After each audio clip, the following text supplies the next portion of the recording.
disebut anak Elohim, silakan aja. Tapi itu hanya remah-remah bagi kami. Karena saya paham dalil. Kan saya sudah menjelaskan. Oh, ternyata Kristen salah paham terhadap itu. Yang disebut anak Elohim adalah orang yang taat menjalankan didikan Tuhan selayaknya ayah mendidik anak-anaknya. Ya, selesai kan? Kan justru dengan cara Anda berdiskusi seperti ini, itu akan menyakitkan hati Kristen yang lain. Karena ternyata Anda sebagai seorang dosen STT tidak sanggup kemudian membantah relaksasi terhadap pemahaman dua kata anak Tuhan atau anak dewa, anak Elohim secara alkitabiah atau secara akademik. Yang Anda pertontonkan, yang penting dia sudah mengakui. Ya sama, pneuma itu hantu, pneuma itu roh. Anda penyembah hantu berarti, kan gitu. Makanya Yesus mengentaskan pengajaran kepada muridnya. Kasihi Tuhan itu dengan akal, bukan doktrin pembodohan, bukan. Itulah manfaatnya kemudian adanya komal-komal diskusi antar agama. Supaya jemaat-jemaat kita itu bisa tercerahkan dari dua sisi. Yang Kristen semakin taat ke kekristenannya, bila mana wakil Kristen itu mampu secara naluri, akal sehat dan pewahyuan menjelaskan tentang konsep kekristenan, begitu juga umat Islam akan semakin kuat Islamnya ketika kemudian ternyata serangan-serangan bertubi-tubi dari Kristen tentang Islam itu bisa dengan mudah dipecahkan permasalahannya. Nah, fakta kemudian di panggung diskusi tak ada Kristen yang mampu kemudian menjelaskan dan mempertahankan serangan-serangan yang justru serangan itu secara membabi buta menghantam dari sisi Bible terhadap Bible itu sendiri. Ini celaka ini.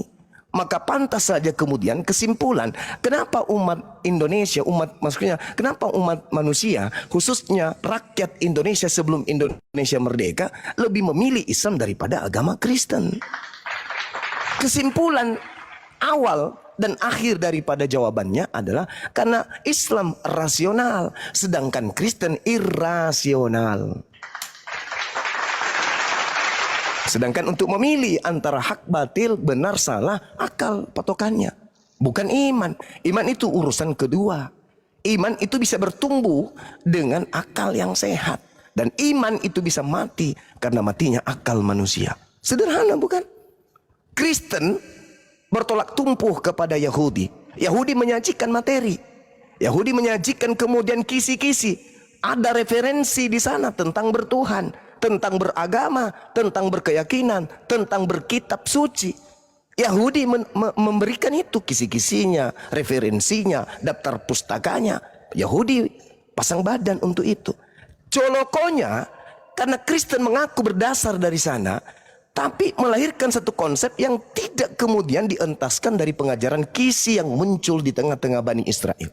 Justru nih, yang mengherankan adalah adanya kekompakan antara konsep berakidah antara Islam dan Yahudi, sedangkan Islam tidak menggunakan kitabnya orang Yahudi dan tidak pernah mengatakan bahwa keselamatan itu muncul dari sana. Hanya Islam mengakui bahwa Allah pencipta langit dan bumi memang pernah bersama dengan mereka. Mereka dulunya adalah bangsa pilihan. Inni ma'akum, kata pencipta langit dan bumi. Tapi pengingkaran, tegar tengkuk, mereka membuang kemudian firman Tuhan ke belakang. Lalu mereka ego, sombong di hadapan Tuhan. Mereka menganggap dirinya bangsa pilihan sehingga semuanya jadi kecil. Dia merasa backingan mereka adalah Tuhan, sehingga mereka sombong, ponga dan seterusnya. Sampai mereka kebablasan, hukum Tuhan pun dilawan. Bahkan dalam kitab Taurat sendiri Musa mengatakan, sedangkan aku masih ada di tengah-tengah kalian, kalian sudah menampakkan kecongkakan, ketegar tengkukan kalian kepada pencipta langit dan bumi. Apalagi nanti setelah aku tak ada. Itu kata Nabi Musa. Makanya dalam Al-Quran dikatakan, lima tu'zunani wa qad ta'lamuna anni rasulullahi ilaikum. Nabi Musa mengatakan, hei kalian itu tahu loh, aku ini rasul utusan pencipta langit dan bumi loh, yang khusus spesial diutus untuk kalian loh, membebaskan kalian dari Bani Israel, perbudakan dari Bani Israel. Kalian begitu dihinakan Bani Israel, diperbudak oleh Bani Israel, ditindas oleh Bani Israel. Bahkan setelah itu aku datang kemudian, apa yang engkau minta kepada Tuhanku aku berikan. Apapun yang kau inginkan dari Tuhan dikabulkan. Tapi kenapa sih kamu selalu menyakiti aku? Kenapa? Itu kata Nabi Musa alaihissalam. Nah, kalau ini sudah terjadi, Bible mengajarkan itu, Al-Quran juga mengajarkan itu. Lalu Kristen ini, kita harapkan kebenaran dari Kristen ini, polanya dari mana aspeknya? Gak ada sama sekali. Maka wajarlah kemudian, ya orang lebih memilih Islam daripada Kristen, kawan. Ya itu tadi, karena dasar pijakannya berada pada rel irrasional, tidak masuk akal. Sedangkan Islam, alhamdulillah, mendudukkan koridor akal itu seimbang, selaras, satu not, satu ketukan, satu irama dengan Al-Quranul Karim. Nah itulah hebatnya.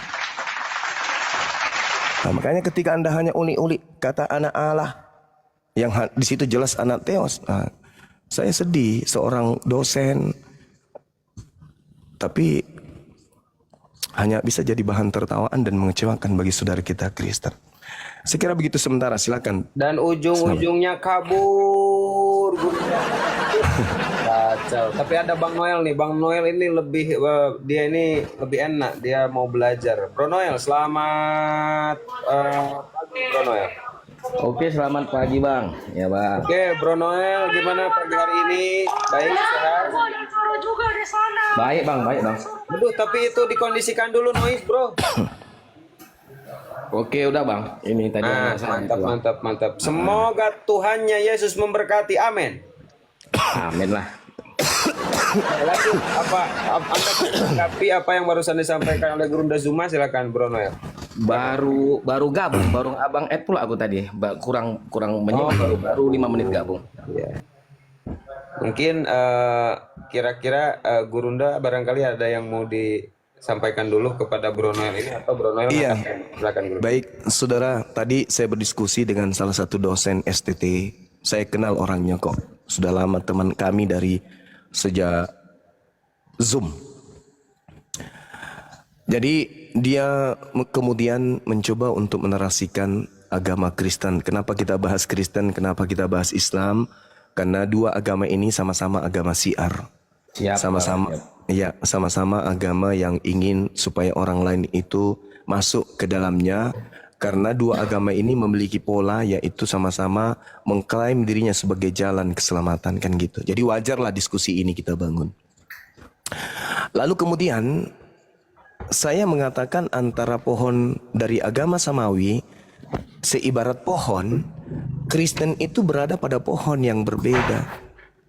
Sedangkan agama samawi ini adalah agama yang diasaskan atas pewahyuan dari langit kepada nabi-nabi. Sedangkan Kristen ini adalah agama yang dibangun dari buku-buku yang dituliskan bukan berdasarkan pewahyuan, tapi berdasarkan hasil penyelidikan dan hasil penerjemahan dari kitab agama Yahudi. Itu mutlak harus diakui, suka ataupun tidak suka. Kemudian Kristen ini bisa bertahan kemudian bukan karena adanya ditopang oleh kebenaran mutlak, tetapi karena adanya konsep, doktrin dan dogma yang lebih mengedepankan kepada peleburan antara Yesus yang datang ke tengah-tengah Bani Israel sebagai nabi dan rasul besar dengan sosok yang datang kepada Paulus yang mengaku Kristus. Melebur menjadi satu sehingga menyatukan dua individu atau dua pribadi yang berbeda. Satu nabi, satu Kristus. Dijadikan menjadi satu, lahirlah konsep bertuhan di dalam agama Kristen. Maka Kristen disebut pengikut Kristus. Siapa yang diikuti? Kristus. Kristus yang mana? Yang datang kepada Paulus. Bukan Kristus yang datang kepada Bani Israel. Saya kira begitu kawan. Silakan. Oke. Yang dimaksud tadi dengan Kristus pembawaan Paulus sama Kristus Bani Israel itu perbedaannya di mana menurut Abang? Ya, Kristus yang datang di tengah-tengah Bani Israel itu adalah seorang manusia suci. Manusia suci yang menerima tugas kemudian untuk menyampaikan kepada Bani Israel untuk kembali kepada hukum Taurat, mengajarkan Bani Israel untuk menerima dirinya sebagai utusan Tuhan, dan mengajarkan kepada Bani Israel untuk menyembah kepada Tuhannya Nabi Musa saja, jangan ada yang lain. Sedangkan Kristus yang datang kepada Paulus adalah sosok yang menginginkan dirinya untuk diibadahi, untuk dituhankan. untuk diikuti, untuk dijadikan sebagai dirinya itu sebagai sembahan yang datang kemudian dalam rupa Yesus mati di atas salib untuk menebus dosa-dosa non-Yahudi. Padahal Yesus datang di tengah-tengah Bani Israel yang nabi, datang untuk mengajak mereka kembali kepada hukum Taurat dan mengajak mereka kemudian untuk melakukan apa yang diperintahkan Elohim kepada Bani Israel. Sangat jauh berbeda dengan Kristus yang datang kepada Paulus ini. Seperti itu, saudara. Silakan. Oh ya, siap. Kalau boleh tahu, Bang, data Kristus, data dari Alkitab bahwasanya Kristus itu dua perbedaan Kristus untuk Bani Israel dan Paulus, di mana ayatnya, Bang? Oke, baik. Referensi Baik. ayatnya. Oke, baik. Silakan. Mungkin saya bisa ambil dari Matius 24 nomor 4 nomor 5. Waspadalah sebab banyak penyesat yang akan datang dengan memakai namaku dan berkata akulah Kristus. Dia akan menyesatkan banyak orang. Jadi Yesus Jadi Yesus dalam kurikulum pengajarannya sebagai guru kepada Bani Israel menasihati murid-muridnya Bani Israel agar waspada kepada Kristus palsu. Guru-guru palsu, benar. Kristus palsu yang akan datang mengajarkan dan menyesatkan banyak orang. Ini kawan, kalau Anda percaya ucapan Yesus ini, satu, Anda harus percaya bahwa itu ucapan Yesus kepada muridnya Bani Israel. Dua, Anda harus percaya bahwa datang setelahnya Kristus. Dan ketiga, Kristus ini memiliki banyak pengikut. Kalau Anda percaya dengan ucapan Yesus tadi, dia Kristus palsu penyesat akan memiliki banyak pengikut. Kalau Anda percaya itu, mari kita sama-sama mencari mana Kristus palsu itu dan mana banyak orang yang disesatkan oleh Kristus palsu itu. Silakan. Tapi menurut pemahaman saya ya, Bang, saya bukan apologet, saya hanya Kristen biasa, tidak ada pengalaman untuk berdebat seperti ini. Tapi saya Kristen dari lahir dan saya juga Kristen yang taat. Nah, jadi kalau untuk pemahaman Abang di Matius tadi, kalau saya sudah sering baca itu, Kristus yang di Matius ini sama dengan apa yang diceritakan Kristus di surat Rasul Paulus, dalam kitab-kitab surat-surat Rasul Paulus. Dan yang saya pahami adalah Matius, di dalam Matius ini Kristus penyesat itu datang itu nanti, dia belum datang, Bang. Itu menurut pemahaman saya ya, Bang, pemahaman saya. Nah, jadi Kristus itu guru-guru palsu itu nanti datang itu nanti pada waktu di akhir zaman, Bang. Gitu dia, Bang. Dan dia juga sama seperti Kristus dapat menyembuhkan lagi. Gitu dia semua, Bang. Melakukan tanda-tanda ajaib. Itu pemahaman saya, Bang. Oke, Bang. Baik, saudara. Kalau kita melihat di dalam Mazmur 58, data nomor 3, nomor 4, di situ dikatakan bahwa penyesat itu memang sudah dipilih dari sejak dalam rahim ibunya. Penyesat nih, berarti tidak menunggu akhir zaman. Kemudian Paulus sendiri mengaku bahwasanya dia dipilih dari sejak dalam rahim ibunya. Bisa kita lihat di dalam Galatia 1 nomor 15, Paulus mengaku dengan mulutnya sendiri bahwasanya tetapi waktu dia telah memilih aku sejak dalam kandungan ibuku. Pertanyaannya, Paulus ini dipilih sebagai apa? Kalau dia dipilih sebagai nabi, dipilih sebagai rasul, maka dialah pengawal paling tertop mengawal misi dakwah penginjilan Yesus di tengah-tengah Bani Israel. Tapi faktanya nol. Paulus justru membantai Yesus dan murid-muridnya. Jadi omong kosong apa yang Paulus kemudian uraikan? Aku dipilih dari sejak dalam kandungan ibuku. Sedangkan iblis pun dipilih dari sejak kandungan ibunya. Mazmur 58 nomor 3. Lalu kemudian ketika Anda melemparkan batu bahwasanya Kristus palsu itu dan datangnya di akhir zaman, itu kesiangan. Karena ini ucapan Yesus kepada orang yang hidup sesaman dengan dia. Bukan yang jauh ribuan tahun setelah dia, enggak. Yesus berbicara langsung kepada Bani Israel, murid-muridnya. Pihak kedua, Yesus pihak pertama, pihak kedua adalah muridnya.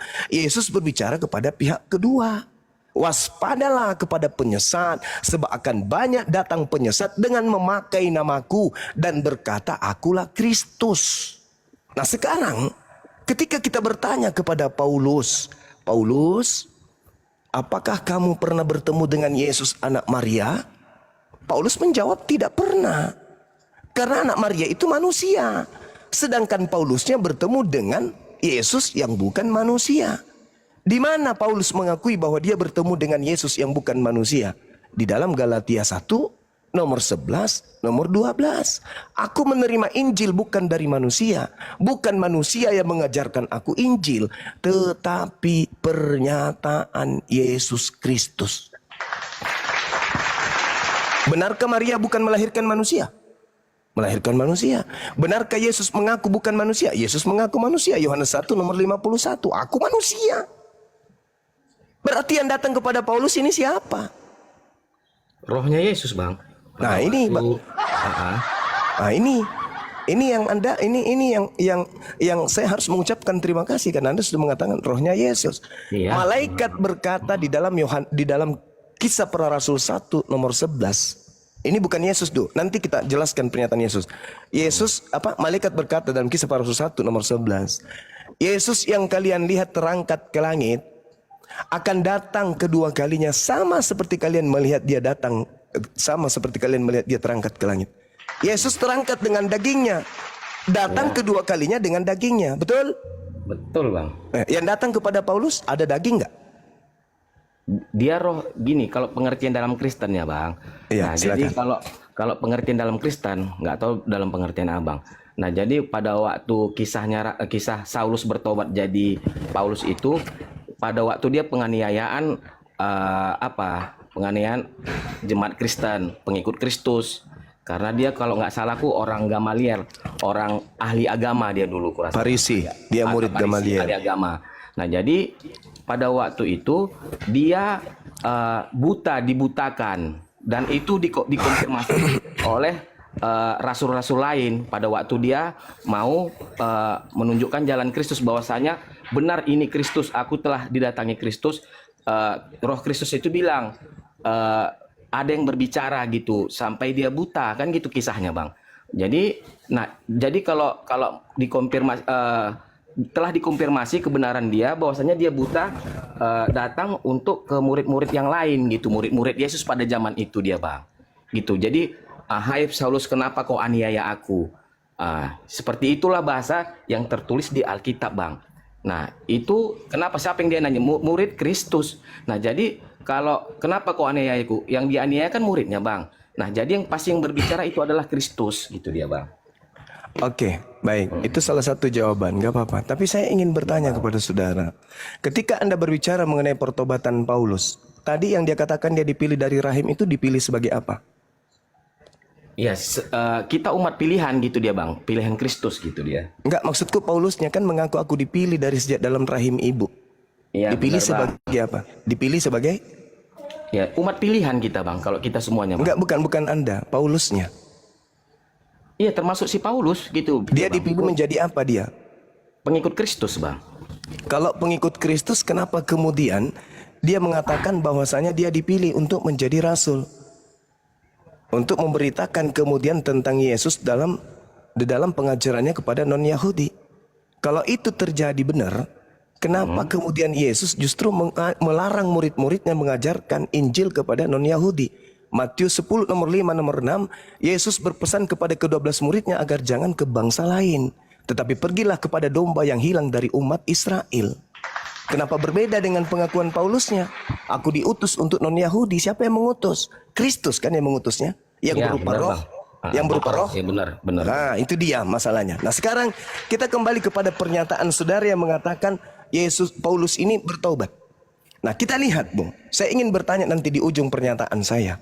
Ketika Yesus di dalam memberikan satu pernyataan ketika diminta oleh ahli Taurat dan orang Farisi, "Guru, berikanlah kami sebuah tanda." Yesus menjawab, angkatan jahat. Angkatan jahat ini minta satu tanda. Ingat dua kata, angkatan jahat. Angkatan jahat ini minta satu tanda dan tidak akan diberikan satu tanda apapun selain tanda Yunus. Sebab seperti Yunus tinggal dalam perut ikan 3 hari 3 malam. Berarti hari ketiga Yunus keluar dari perut ikan. Demikian juga anak manusia akan keluar dari perut bumi 3 hari 3 malam. Akan berada dalam perut bumi 3 hari 3 malam. Artinya pada hari ketiga anak manusia ini akan keluar dari perut bumi. Betul? Iya benar bang. Itu tanda untuk siapa? Angkatan yang benar atau angkatan jahat? Nah, aku koreksi sedikit dia bang. Nah, Iya, silakan. angkatan jahat ini yang dimaksud dalam yang abang baca barusan itu adalah orang-orang Farisi dan Farisi. ahli agama bang. Betul. Paulus masuk nggak orang Farisi? Iya termasuk bang. Oke, baik. Nah, sekarang kita lanjutkan. Pada sebelumnya si Saulus. Oke. Sekarang kita lanjut. Sekarang di data Matius 12, data berlanjut. Apabila roh jahat keluar dari manusia, ia pun mengembara ke tempat-tempat yang tandus mencari pemberhentian. Jadi orang tadi ini kemasukan roh jahat. Lalu kemudian bertaubat. Sehingga ketika dia bertaubat, maka roh jahat ini keluar. Tetapi roh jahat ketika keluar dari orang yang bertaubat tadi, tidak menemukan tempat untuk bernaung. Lalu ia berkata iblis ini berkata kemudian, aku akan kembali ke rumah yang kutinggalkan itu. Maksudnya kembali ke orang yang tadi bertobat. Maka pergilah si jahat ini mendapati rumah kosong itu bersih, tersapu dan rapi teratur. Lalu roh jahat ini keluar kembali dan mengajak 7 roh lain yang lebih jahat daripadanya dan masuk kembali berdiam di tempat orang yang tadi bertobat. Maka akhirnya keadaan orang yang tadi bertobat jauh lebih buruk daripada keadaannya semula. Demikian juga akan berlaku atas angkatan jahat ini. Saya ulang. Demikian juga akan berlaku atas angkatan jahat ini. Angkatan jahat adalah orang Farisi. Demikian juga yang akan berlaku terhadap angkatan jahat ini. Akan orang Farisi ini. Artinya ada orang Farisi bertobat. Lalu kemudian setelah bertobat, keluar iblisnya. Bukan untuk bertobat selamanya. Andai saja Paulus bertobat selamanya, maka dia akan kembali kepada hukum Taurat. Tidak meninggalkan sedikit pun hukum Taurat. Kenapa? Harus kembali kepada hukum Tuhan. Tetapi si iblis yang keluar daripadanya, keluar bukan untuk supaya meninggalkan selamanya. Bahkan keluar mengambil 7 iblis lainnya masuk bersama-sama ke dalam tubuh yang bertobat tadi, sehingga jauh lebih jahat daripada yang sebelumnya. Dan ini kata Yesus akan berlaku atas angkatan jahat ini. Ingat angkatan jahat tadi? Minta satu tanda. Jadi angkatan jahat yang kerasukan setan, 8 setan dalam tubuhnya, akan beriman kepada kebangkitan pada hari ketiga. Itu tanda Yunus, tanda jahat. Pertanyaan saya kepada saudara, kalau yang bertobat tadi, orang Farisi tadi, ahli Taurat tadi, sesama dengan Yesus, dan dia disebut angkatan jahat, dan percaya kepada kebangkitan hari ketiga bukan Paulus, lalu siapa bang? Silakan. Nah, jadi gini bang, sebelum aku mau yang abang bilang roh jahat masuk. 1, kalau dia bertobat nanti 7 kali baru masuk. Dia dalam artian aku yang kupahami bang, jikalau saya bertobat, saya udah berbuat baik nih, tapi saya jatuh lagi ke dalam dosa bang. Jadi iblis itu bang masuk lebih jahat. Misalnya contoh kecil itu yang saya pahami ya bang. Nah saya sudah bertobat mengikut Kristus. Tiba-tiba dalam 1 tahun ini saya jatuh ke dalam dosa. Dosa awal saya itu cuman melakukan mabuk-mabukan. Rupanya saya disentuh dengan firman-firman Tuhan, saya bertobat. Dan kedua, setelah setahun rupanya saya jatuh lagi ke dalam dosa. Dan dosa itu bisa 7 kali lebih jahat dari yang sebelumnya. Mungkin saya sudah mabuk-mabukan, judi, main perempuan, zina, semua saya lakukan. Itu yang saya pahami dalam yang abang bilang tadi, kalau kita bertobat, orang jahat bertobat 1 kali dia bertobat, udah itu 7 kali nanti roh jahat itu masuk kembali. Kalau kita jatuh lagi ke dalam dosa, gitu dia bang. Kan kalau Paulusnya kan tidak jatuh lagi ke dalam dosa bang setelah bertobat. Jadi menurut saya sih bang, dia nggak mungkin 7 kali roh jahat itu masuk lagi ke dalam dia. Tetapi kemungkinan saja kalau Si Paulusnya itu jatuh kemarin ke dalam dosa, bisa jadi dia lebih jahat menganiaya orang Kristen. Itu bisa jadi sih, Bang. Gitu dia. Oke. Jadi gini kawan. Kalau itu yang Anda jadikan sebagai sandaran kemudian. Kita lihat data yang saya bacakan tadi. Itu tidak seperti itu konsepnya. Matius 12 tadi ini menjelaskan dengan sangat rinci. Apabila roh jahat keluar dari manusia, dia pun mengembara ke tempat-tempat yang tandus. Jadi Yesus ini sedang bernubuat tentang seseorang yang hidup seangkatan dengan Yesus. Seangkatan dengan orang Farisi yang minta tanda. Demikian juga akan berlaku atas angkatan jahat ini. Artinya satu manusia bertobat, keluar iblisnya. Bertobat dari mana? Dari menganiaya murid Yesus. Tapi setelah menganiaya murid Yesus, apakah dia menjadi baik? Tidak. Apa buktinya dia tidak menjadi baik? Kita lihat di dalam Matius kemudian, Matius 24 nomor 15. Jadi apabila kamu melihat pembinasa keji berdiri di tempat yang kudus, menurut firman yang disampaikan oleh Nabi Daniel. Jadi Yesus mengacu kepada kitab Daniel. Apa yang terjadi di kitab Daniel? Coba kita lihat di dalam Daniel 7 nomor 25. Ia akan mengucapkan perkataan yang menentang yang maha tinggi dan akan menganiaya orang-orang kudus milik yang maha tinggi. Ia berusaha untuk mengubah waktu dan hukum, dan mereka diserahkan ke dalam tangannya selama 1 masa dan 2 masa dan setelah setengah masa.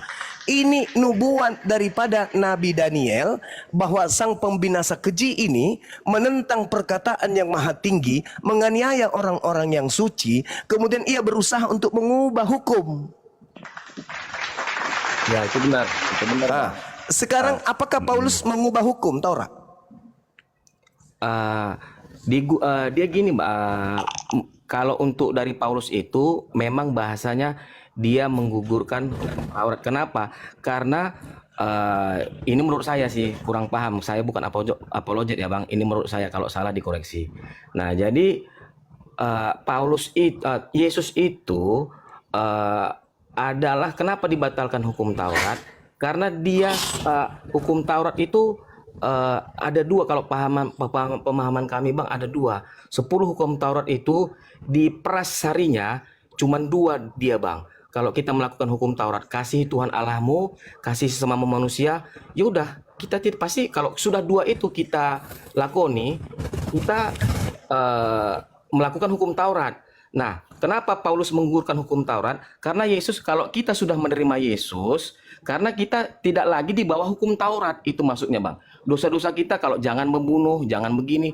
Nah, kita kan kalau dalam Kristen, kalau kita dosa keturunan itu ada sejak lahir, kita itu sudah membawa dosa keturunan. Gitu dia, Bang. Masih di bawah hukum Taurat. Makanya pada waktu kepercayaan orang Kristen, kalau kita sudah di dalam Kristus, kita lepas dari dosa hukum Taurat. Itu dia, Bang. Nah, ini cobalah kekeliruan seibarat benang yang kusut yang kemudian ingin kita jelaskan. Hukum Taurat itu tak ada hubungannya dengan Kristen. Itu dulu. Hukum Taurat itu adalah hukum Tuhan yang merupakan perjanjian baru Tuhan kepada Bani Israel. Tak ada hubungannya dengan Kristen hukum Taurat itu. Tapi Kristus yang datang kepada Paulus, yang masuk ke dalam Paulus ini, mengajarkan seakan-akan ada keterkaitan antara hukum Taurat dengan Kristen, sehingga hukum Taurat itu harus dibatalkan untuk Kristen. Kan lucu, Bang. Hukum Taurat nggak dibatalkan, Bang. Tapi dosa hukum Taurat itu yang kita dibatalkan di dalam Kristus, gitu sih, Bang. Di mana ada dosa di hukum Taurat? Siapa di antara orang Kristen yang mampu menunjukkan bahwa dalam hukum Taurat ada yang disebut dosa waris? Itu muncul nanti di Paulus, Roma 5 nomor 12. Tidak ada dalam pengajaran orang Yahudi dosa waris, itu nggak ada. Kecuali kalau Anda ingin menunjukkan kepada saya, silakan. Ada nggak dalam perjanjian lama kitabnya orang Yahudi ini dosa waris? Ada nggak, Bang? Itu nanti saya pelajari dulu, Bang. Nggak ada, kawan. Nanti saya pelajarin. Nggak ada. Nah, terus saya mau klarifikasi lagi untuk nubuat tentang Daniel itu itu kalau menurut saya Bang, nubuat Daniel itu untuk antikristus Bang. Nah, betul. Maksud antikristus, Betul antikristus sekali. itu apa? Kalau mungkin di abang itu Dajjal mungkin kalau nggak salah saya. Sebenarnya- Betul sekali. Nah, jadi nubuatan itu pada waktu pengangkatan dulu Bang, orang-orang percaya Oke. pada waktu Yesus itu dialah yang memerintah nanti Dajjal. Kalau kalian mungkin Dajjal itu nanti yang memerintah. Kalau di kami antikristus itu nanti yang memerintah ini, memerintah dunia ini. Gitu 3,5 tahun kalau di dalam kami itu kalau nggak salah Bang. Oke, boleh saya tanggapi ya? Boleh, Terkait Bang. dengan antikristus. Di dalam kitab saudara 2 Yohanes 1 nomor 7. Siapakah penyesat itu? Siapakah penyesat? Dalam bahasa Yunaninya planos, pembohong, penipu. Siapakah pembohong, penipu, penyesat itu? Bukankah dia yang pergi ke seluruh dunia yang tidak mengaku Yesus Kristus datang sebagai manusia? Saya ulang, itulah antikristus, itulah penyesat. 2 Yohanes 1 nomor 7. Siapakah penyesat itu? Bukankah dia yang pergi ke seluruh dunia yang tidak mengaku Yesus Kristus datang sebagai manusia? Itulah penyesat, itulah si antikristus. Nah, mari kita bahas. Ya, benar Bang. Anda tanya Paulus, yang datang kepada saudara itu manusia atau bukan? Roh Yesus, roh Tuhan. Manusia atau bukan? Maksudnya gimana Bang? Kan tadi antikristusnya jelas. Resep untuk mengetahui bahwa itu antikristus adalah mereka yang pergi ke seluruh dunia yang tidak mengaku Yesus datang sebagai manusia. Betul? Ulangin Bang, gimana Bang? 2 Yohanes 1 nomor 7. Siapakah antikristus itu? Bukankah antikristus itu adalah mereka yang pergi ke seluruh dunia yang tidak mengaku Yesus datang sebagai manusia? Itulah penyesat, itulah antikristus. Betul? Ayat 1 Yohanes 2 ayat 7. 2 Yohanes 1 nomor 7. Aku bacakan dulu ya Bang. Ini Silakan. sebab banyak penyesat telah muncul dan pergi ke seluruh dunia yang tidak mengaku bahwa Yesus Kristus telah datang sebagai manusia. Itulah. Sebagai manusia, itulah si penyesat dan antikristus. Oke. Nah, sekarang tanya Paulus yang datang kepadamu manusia atau bukan? Korelasinya bukan di situ kalau untuk ayat ini Bang. Loh, Menurut jelas saya. dong. Jelas dong. Kan yang datang, yang didatangi oleh oknum Yesus kan Paulus. Tanya Paulus. Iya, waktu benar. Siapakah penyesat Roh itu? Yesus. Bukankah dia yang pergi ke seluruh dunia yang tidak mengaku Yesus datang sebagai manusia? Paulus di dalam Galatia 1 nomor 11 nomor 12 mengaku Yesus datang kepadanya bukan sebagai manusia. Jedar. Oke Bang, aku mau tanggapin ya Bang. Iya, silakan. 1 Yohanes 2 ayat 7 tadi ini aku baru baca. Nah, antikristus itu, si penyesat itu, dia tidak mengaku Yesus itu sebagai manusia.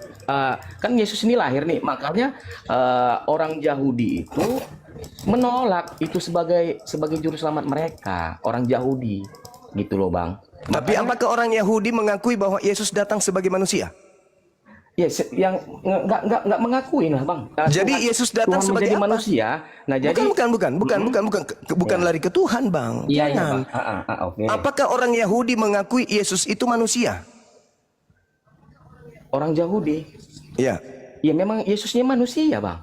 Manusia. Apakah Paulus mengakui Yesus yang datang kepadanya itu manusia? Saulus. Iya, Paulus. Nah, pada waktu Saulus, Yesus sudah terangkat ke surga, Bang. Ya, pertanyaan saya, yang datang kepada Paulus Berarti tidak artinya, Bang. ya, berarti Paulus menganggap yang datang kepadanya Yesus yang bukan manusia, betul? Iya, Roh Kudus. Roh Penyesat enggak dia? Masuk enggak dia dalam kategori penyesat? Tidak, Bang. Tidak. Loh, tadi data yang Anda baca, siapakah penyesat itu? Bukankah dia yang pergi ke seluruh dunia yang tidak mengaku Yesus datang sebagai manusia? Ya. Paulus mengakui Yesus datang bukan sebagai manusia. Oh, maksudnya Paulus nanti dia datang kedua kali enggak ya di awan-awan, Bang, bukan ke Coba Anda baca Bang. Galatia 1 nomor 11 nomor 12. Anda baca itu aja dulu. Bentar ya, Bang. Galatia. Iya, silakan Bang.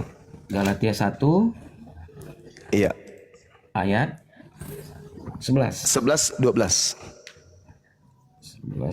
Sebab aku menegaskan kepadamu, saudara-saudaraku, bahwa Injil yang kuberitakan itu bukanlah Injil manusia. Karena aku bukan menerimanya dari manusia dan bukan manusia yang mengajarkannya kepadaku. Tetapi aku menerimanya oleh pernyataan Yesus Kristus. Nah, apa yang Anda tangkap di sana? Nah, kalau saya tangkap ini menurut saya ya Bang. Nah, Ya. Yesus Kristus itu kan Tuhan ini Bang. Nah, itulah antikristusnya. Terima kasih. Itulah antikristusnya. Mereka yang pergi ke seluruh dunia yang tidak mengaku Yesus datang sebagai manusia. Udah, selesai kita. Oh, mungkin ya nggak apa-apa kalau mungkin tanggapan Abang seperti itu. Cuman kalau yang aku pahamin, aku membaca semua. Nah, itu kalau dalam 1 Yohanes 2 tadi itu, ya Yesus itu pada waktu dia lahirnya dari Maria, itu ada banyak penolakan. Pada waktu dia pun bayi Bang, yang setahu saya, Raja Herodes itu membunuh semua anak-anak yang berusia seapa Yesus gitu Bang. Karena kan dia sudah diwahyukan mau datang kan gitu Bang. Makanya banyak segala cara untuk menghabisi si Yesus ini gitu dia Bang. Itu dia, itu menurut situ Bang. Saudara kami umat Islam dan juga kaum Yahudi menerima bahwa Yesus datang sebagai manusia. Jadi kami bukan antikristus. Sedangkan kalianlah antikristus itu. Karena kenapa? Kalian mengakui bahwa yang datang kepada Paulus itu bukan manusia, tetapi adalah Tuhan. Lagi pula kawan, ketika Yesus dicobai di dalam Lukas 4, memang iblisnya mengaku dirinya itu Tuhan. Iblisnya yang mencobai Yesus ini ya, bahwasanya apabila engkau menyembah aku, maka segala kuasa dan kemuliaan dunia akan aku berikan kepadamu. Itu cara iblis mencobai. Artinya iblis ini meliputi dirinya, menginginkan dirinya untuk dipercayai sebagai Tuhan, bukan sebagai makhluk, bukan sebagai manusia, atau bukan sebagai setan tentunya. Tetapi dia mau supaya manusia ini terjerumus ke dalam penyembahan kepada dirinya. Makanya tadi di awal saya menjelaskan kepada saudara bahwa Yesus meminta kepada Bani Israel agar waspada kepada penyesat yang datang dengan memakai nama Yesus dan berkata dia adalah Kristus. Nah, yang datang kepada Paulus ini mengaku Yesus dan mengaku Kristus. Apa yang terjadi kemudian?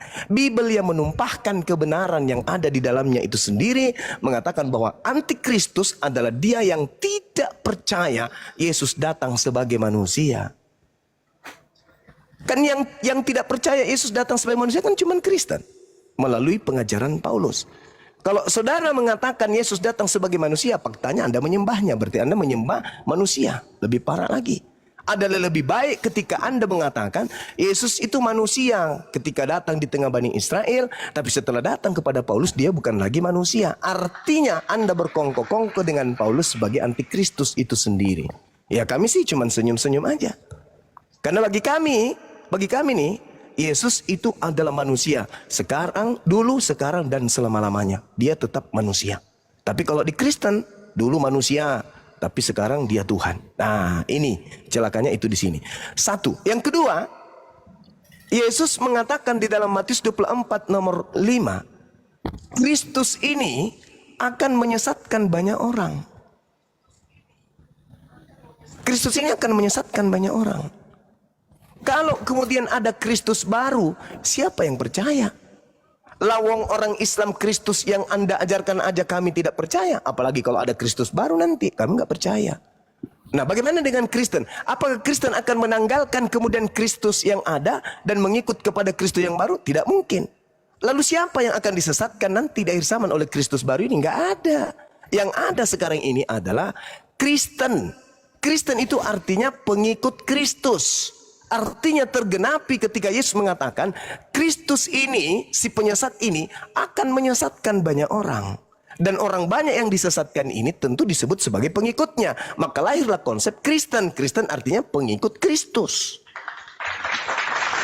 Tadi saya sebelum Anda ada seorang dosen STT saya katakan, kenapa sudah 2000 tahun orang Yahudi kemudian tidak menjadi Kristen?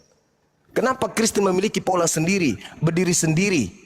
memiliki konsep Tuhan sendiri. Kitab yang mereka ambil dari terjemahan agama lain, dia bentuk sendiri. Keselamatannya sendiri dan seterusnya. Kenapa? Karena orang Yahudi paham betul adanya penyesat yang kemudian datang, yang ngaku-ngaku sebagai Kristus. Nah itulah yang terjadi, itulah yang kami tahu, itulah yang kami pahami. Makanya kitab suci kami menerangkan wa iyyaduuna illa syaitanan marida. Yang saudara-saudara sembah itu adalah setan yang durhaka. Bahkan Al-Qur'an saya mengatakan ya'iduhum wa yumannihim wa ma ya'iduhum syaitan illa gurura. Setan itulah yang memberikan janji-janji kepada orang-orang kafir, dan setan itulah yang membangkitkan angan-angan kosong orang-orang kafir, padahal setan itu hanya menjanjikan tipuan belaka kepada orang-orang kafir. Nah, pembuktiannya ada di kitab saudara. Matius 7 nomor 22 nomor 23. Kalian yang menyembah Kristus, memanggil Tuhan Kristus, bernubuat, memisat dan kemudian mengusir setan pakai nama Yesus Kristus. Ternyata di penghujung nanti Yesus mengusir kalian dengan mengatakan kalian semua adalah pembuat kejahatan, aku tidak mengenal kalian. Itu jelas itu, Bang. Matius 7 nomor 22 nomor 23. Jadi kalian mengikuti Kristus yang palsu, di akhir zaman ketemu dengan Yesus yang asli. Yesus aslinya berkata, aku tidak mengenal kalian. Ternyata kalian mengikuti Kristus palsu yang datang kepada Paulus itu. Tapi ini penjelasan saya mengurai dari Al-Quran dan juga Bible. Anda mau menerimanya silakan, tidak menerima juga silakan. Itu adalah hak prerogatif saudara. Silakan saya serahkan kepada forum. Oke, siap Bang. Yuk.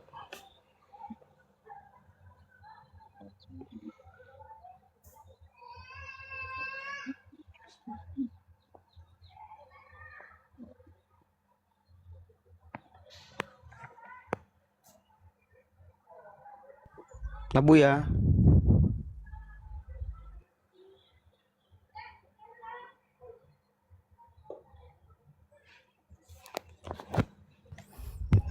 Assalamualaikum Bang Dewa, monitor. Sepi. Waalaikumsalam warahmatullahi wabarakatuh. Ya, Abu ya di mana ini? Silakan. Sengajar kali.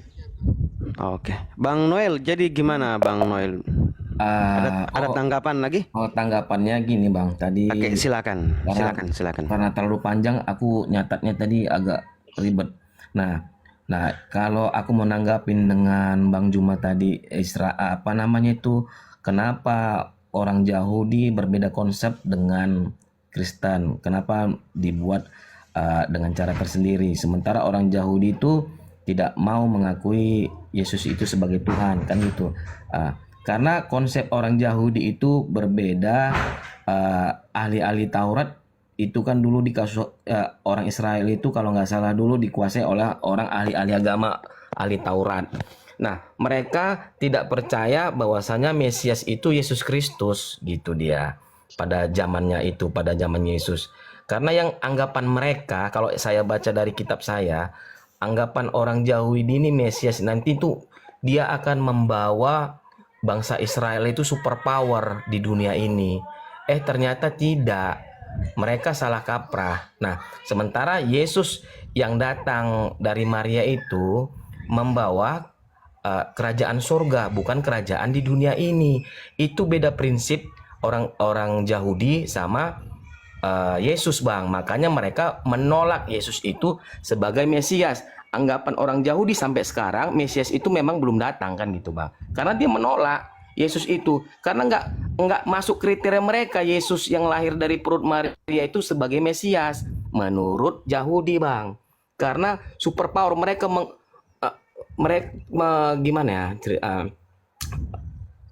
mereka menganggap intinya Mesias yang akan lahir itu superpower, membawa mereka berdaulat paling tinggi di bumi ini Bang, gitu dia. Padahal tidak.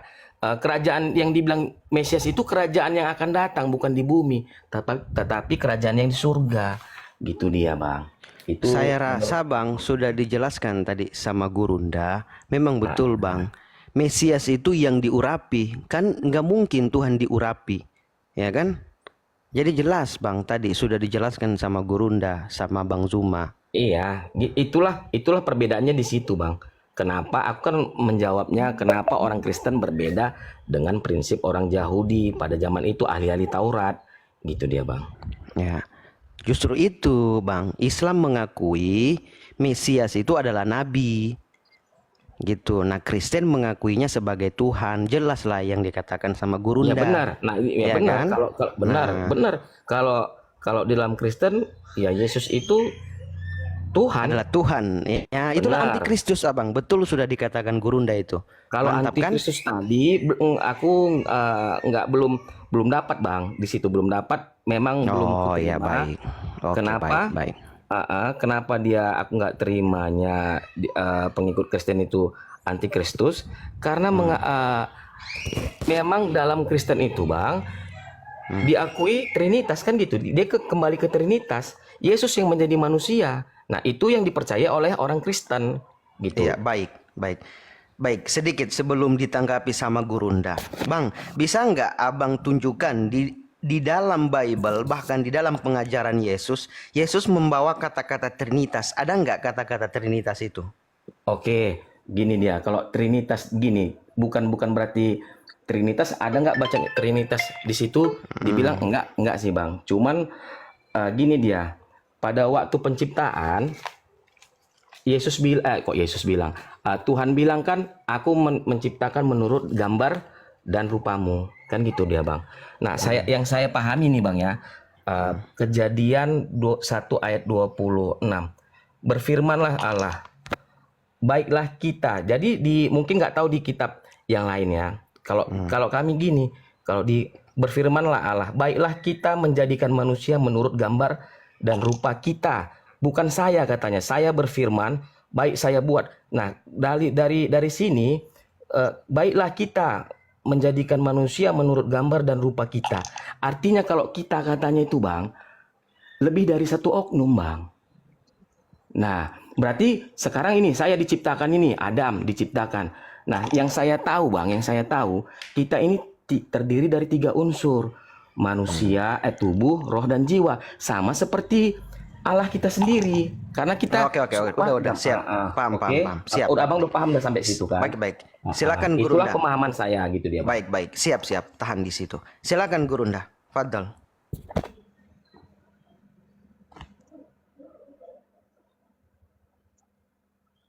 Bang Zuma mungkin lagi apa ya bikin kopi mungkin Bang Zul. Oh, bikin. Oke. Bikin kopi. Ya, Bang Dewa monitor. Bang Dewa, Guru. Sedikit ya Bang Iya, Zul siap. ya Bang Nol ya. Tapi Ya, kejauhan siap. kalau Bang Nol membahas penciptaan itu membahas Yesus itu lari ke ini ya, ke perjanjian lama, kejauhan Bang Nol. Oke, Yang siap. dimaksudkan tadi itu Bang Zuma kan menunjukkan data bahwasanya orang yang tidak mengaku Yesus sebagai manusia itulah si penyesat, gitu loh. Nah, pada saat Anda membawa data bahwasannya Yesus itu Tuhan, itu secara fakta Anda menjawab bahwasanya itu Anda itu yang antikristus karena Oke. mengakui Yesus sebagai Tuhan. Tuhan, bukan manusia. Nah, Kami mengaku bukan Yesus sebagai sebagai manusia manusia. juga, Bang. Yang bilang sekarang gini pertanyaannya, yang membilang kami tidak mengakui Yesus sebagai manusia siapa? Justru Ya, malah tadi. kami mengakui Yesus itu Tuhan yang menjadi manusia. Karena roh Yesus Lebih parah roh Yesus lagi itu, rohnya Pak. Allah. Coba. Lebih parah nggak lagi apa-apa. itu, Pak. Heeh. Oke, baiklah. Paham. Tapi Bang Pusat Dewa, Data Monitor. itu ada Bang Dewa. Oke lah. Bang Dewa, silakan Bang Dewa. Ya, Lanjut aja, lanjut. Saya udah tidur dari tadi. Lanjut. Oh, ya tadi sih sudah dipaparkan ya sama Bang Juma ya, Bang Noel ya. Ya, Bang. Dan pada saat diskusi dengan siapa tadi, Pak Preming, kebetulan Pak Preming itu adalah kawan baik juga. Dia sering berdiskusi dan Pak Preming ini kebetulan teman PAUD-nya Bang Erwin ini. Dulu sempat sebangku sama Bang Erwin pada saat PAUD. Betul. Ya, nah gitu. Nah, yang kita heran di sini ya, apa sih? Kita tahu dalam Bible dikatakan dari pohonnya itu akan menghasilkan, dari pohon yang baik akan menghasilkan buah yang baik. Yang baik, iya, Bang. Nah, sementara kita tahu yang namanya Paulus itu seperti apa, pengakuannya itu seperti apa. Bang, ketika abang mengatakan Paulus itu bertobat, katanya, bertobat. Yang perlu abang di sini ketahui, Bang, yang namanya ular, Bang, ular. Ular itu bisa ganti kulit, Bang. Bisa. Tapi racunnya tetap mematikan. Betul tidak, Bang? Betul, Bang.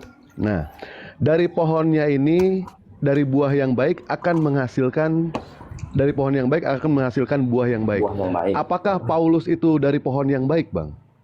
Sementara Paulus mengaku dirinya itu adalah pemuja kebodohan. Paulus manusia sadis, Paulus manusia kejam, Paulus manusia mengerikan. Bahkan dia mengaku kalau dia itu adalah seorang perampok dan pendusta. Itu Bang poinnya, Bang. Iya, Bang. Apakah ini jelas pohonnya itu tidak baik, Bang? Tidak baik. Tidak mungkin yang namanya menghasilkan buah yang baik. Kita nih, Bang ya, kita dalam pemilihan satu kepala desa atau presiden deh ya, presiden. Yang kita lihat adalah track recordnya, Bang.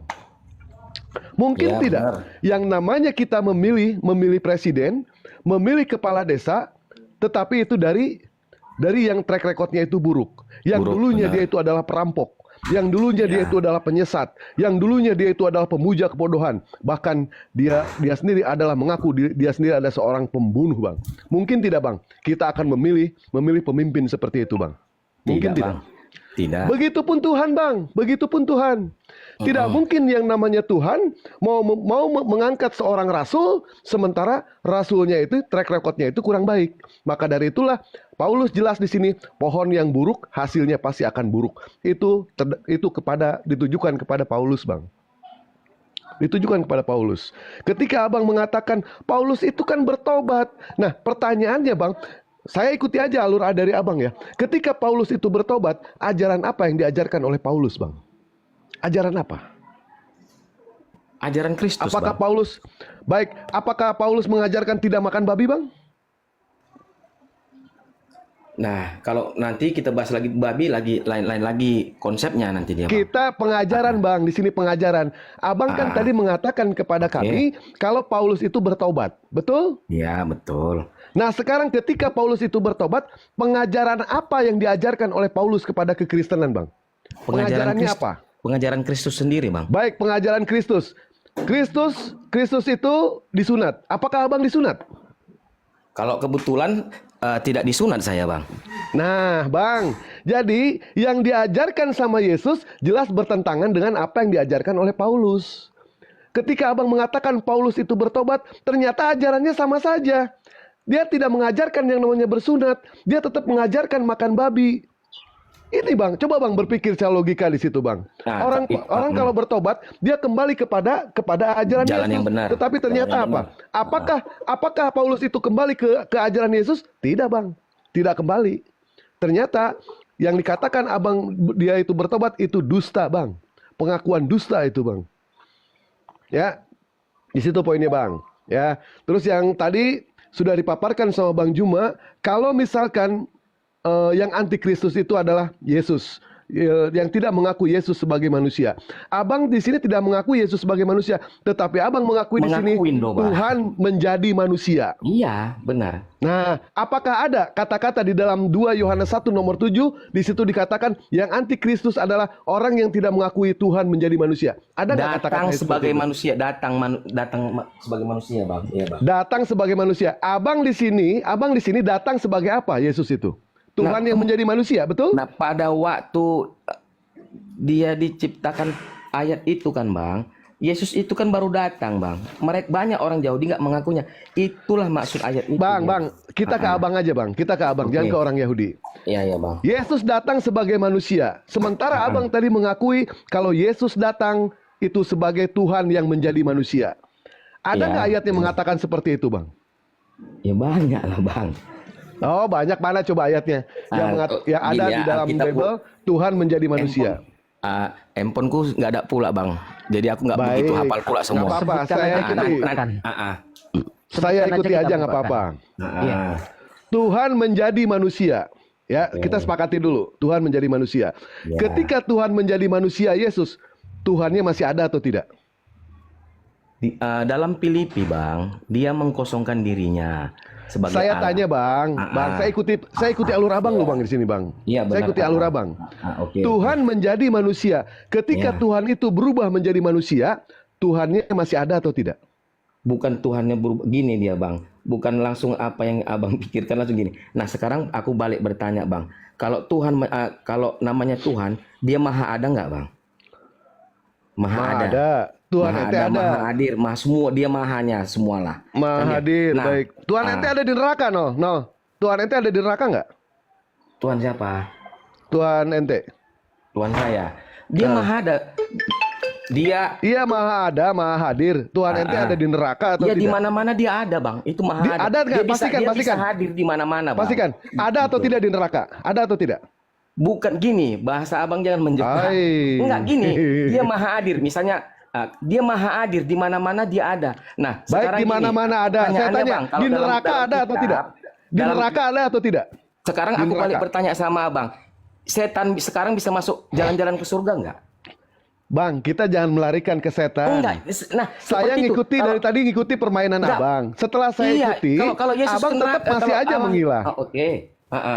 Bukankah tadi abang mengatakan kepada kami, Tuhan itu maha hadir, Tuhan Iya. itu maha ada. Saya tanya, di neraka ada atau tidak?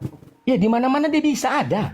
Ada atau tidak? Pastikan, pastikan. Di Ada atau tidak mana-mana di dia neraka? bisa ada loh, Bang. Kalau namanya di Ada mana-mana atau dia tidak? bisa ada. Pastikan Ya, abang jawabannya di neraka ada. Pastikan. Iya, Pastikan. bukan bahasa Abang beda. Berarti dia ada di neraka dong. Beda dia artiannya, Bang. Jadi dia gini, kalau di di setiap mana-mana tempat harus maha ada di dia, mana-mana karena pun dia bisa transenden. ada. Ya, di setiap Nah, tempat inilah dia ya. harus ada. Nah, inilah orang Kristen itu ya. Padahal saya mengikuti loh alur dia. Apa Iya. sih dia mengucapkan seperti beda ini? artian nanti Kenapa? dia, Bang. Karena yang namanya kebohongan itu pasti akan terbongkar. Kita kembali Siap. lagi ke pembahasan yang namanya Tuhan menjadi manusia. Ya, Ketika Tuhan betul. menjadi manusia, Tuhannya masih ada atau tidak? Dia maha ada kan? Di mana-mana dia ada. Saya tanya, ketika Tuhan menjadi manusia nih, gini aja umpamanya begini. Pernah nonton Satria Baja Hitam ya, Kota Rominami ya? Pernah, Bang. Nah, ketika Waktu Kota kecil aku Rominami berubah menjadi Satria Baja Hitam, Kota Rominaminya masih ada atau tidak? Di dalamnya kan? Ya, ada atau tidak? Di luarnya ada atau tidak? Di luarnya? Enggak. Tapi Nggak di ada ya? dalamnya. Dia Baik, di berubah, dalamnya. tapi dia di dalam, Baik. kan gitu. Sekarang saya tanya, ketika Tuhan berubah menjadi manusia, Tuhannya masih ada atau tidak? Masih ada, Bang. Masih ada Tuhannya. Iya, Bang. Berarti ada dua Tuhan. Yang satu Tuhan di surga, Trinitas, yang satu tiga Tuhan. dalam satu lah, Kristen bukan dua, Bang. Malah tiga, Bang. Tiga dalam satu pun. Ini yang kita bicarakan Yesus dulu, yang kita Iya, bicarakan. benar. Makanya Bang manusia dari dulu. buat langsung malah tiga saya buat. Oh, Malah berarti Tuhan ente tiga ya? Tuhan ente Bahkan, tiga ya? Jangan dipelintir, Bang. Tiga dalam satu, Bang. Aku bilang, Bang. Tiga dalam satu ini maknanya apa sih Bang? Tiga dalam satu? Ya tiga jenis tapi dalam satu. Sama kayak kita, namaku Noel, tapi aku memiliki tubuh, jiwa dan roh. Tiga, kan nggak mungkin jiwaku siapa dipanggil? Noel. Tubuh rohku siapa dipanggil? Noel. Tapi kalau rohku nggak ada, aku bukan Noel, mayat namanya, Bang. Ini doktrinnya luar biasa ini. Oh, enggak, Kita bener, Bang. berusaha Jadi- mengajak untuk berpikir. Bukan. Enggak tiga. Udah, yang mana sih yang mau saya ikuti? Yang mana sih sebenarnya? Oke, Ini nggak saya apa-apa. bingung. Oke, ya, oke, Arah nggak pembicaraan apa-apa. Karena ente Abang- itu bingung, bener. Karena Kemana-mana Abang ini. tadi Abang tanya, saya jawab itu aja sih, Bang. Cuma jawabannya begini ya. Kalau jawabannya tidak masuk akal, tidak masuk ke dalam pikiran, akal saya pasti akan ngejar. Ya udah kita siap, Bang. masuk ke tiga dalam satu lah. Oke. Tiga dalam satu ini maknanya itu ada di dalam Yesus semua, terpisah atau menyatu. Nah, tiga dalam satu itu ya kayak gini dia, 3 in 1, 3 satu wujud. Allah itu wujudnya Yesus. Nah, gitu Saya dia. tanya, tiga dalam satu ini menyatu semua di dalam Yesus atau berpisah? Menyatu, Bang. Menyatu semua. Ketika Yesus dibaptis di Sungai Yordan, datang suara dari surga, kemudian ada burung merpati. Terpisah atau bersatu itu? Itu tanda, Bang. Abang baca. Saya apa tanya itu? terpisah atau bersatu? Kan burung merpati datang sebagai tanda Roh Kudus, kan itu maksud Abang kan? Itu Yang saya tanyakan terpisah atau apanya menyatu? apanya terpisah, Bang? Burung merpatinya. Tadi kan abang mengatakan kepada kami dengan jelas mengatakan kalau Yesus itu adalah menyatu antara Bapa, Yesus, Roh Kudus itu menyatu. Tetapi Iya, Bang. ketika Yesus itu dibaptis di Sungai Yordan, tiba-tiba ada suara dari surga dan ada Iya. burung merpati. Terpisah atau menyatu itu? Kalau itu suara Tuhan Allah memang. Saya tanya terpisah atau menyatu? Ya terpisah. Nah, ya sudah. Berarti kata-kata ente mengatakan kalau Yesus arti- menyatu dengan kembali Bapa ke itu Maha tidak ada. tadi, Bang. Kalau itu aku bisa jawab sih, Bang. Itu kembali ke Maha Ada, Bang. Ke Maha Ada. Baik, saya ikuti lagi. Saya ikuti lagi kembali ke Maha Ada. Iya. Berarti itu artinya terpisah ya. Pernyataan ente yang mengatakan bersatu itu salah ya. Ternyata mereka terpisah, betul? Salahnya enggak. Salahnya enggak. Aduh, ya Ini- Allah ya Robi. Karena Tuhan Maha Ada, itu kembali ke konsep Tuhan Maha Ada tadi kan. Tuhan Maha Hadir nih. Di mana-mana ada. Nah, Tadi di dalam- pernyataan abang dari awal mengatakan kalau antara Bapa dan Roh Kudus dan Yesus itu menyatu bersatu. Betul? Iya.